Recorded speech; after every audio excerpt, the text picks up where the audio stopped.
4 November 2025 day 2। এটা আমার second video. গতকাল আমি যে ভিডিওটা আপলোড করেছি, হয়তো আমার ফেসবুকে ফ্রেন্ড লিস্টে ফ্রেন্ড রয়েছে 600 650-র মতো। ওইখান থেকে হয়তো রিয়েক্ট 10-15টা আসছে, হয়তো 2-3টা কমেন্ট করছে, তাও হয়তো সেগুলো আমাকে হিট করে করা হয়েছে। তো আমি এগুলো এই জন্য বলতেছি, কারণ আমরা নিজেকে মানিয়ে ভিডিও তো করা শুরু করি, কিন্তু ওই ভিডিওটা আর আপলোড করতে পারি না। বা আমরা ভাবি যে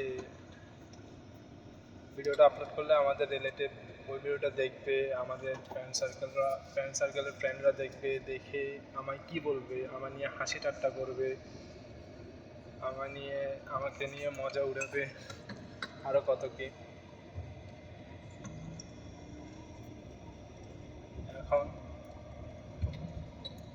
যদি আমি বলি যে 10টা ভিডিও করলে তুই ওই জায়গায় পৌঁছাবি, 10টা ভিডিও করলে তুই এমন একটা ভিউ অথবা রিয়েকশন হিট করবি বা এমন একটা গোল অ্যাচিভ করবি, তো তুই 8টা ভিডিও করার পরে হার মেনে যাস।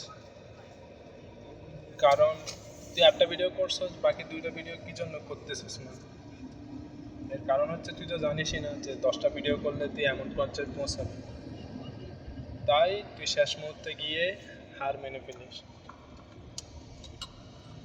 তো আমি একটা কথাই বলবো, সেটা হচ্ছে ভিডিও বানা, শুধু ভিডিও না, তো যেটা করতে ইচ্ছা হইতেছে, বিজনেস করতে, সেটা হোক না ছোটোখাটো, তোর যা মন চায়, যা করতে চাস, লোক কী বলবো ওটার কথা না ভেবে তুই ভিডিও বানা।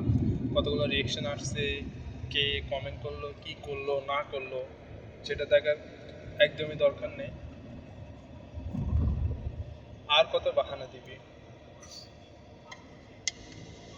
আমার ক্যামেরা নেই, আমার লাইট নেই, আমার ভালো সেট আপ নেই,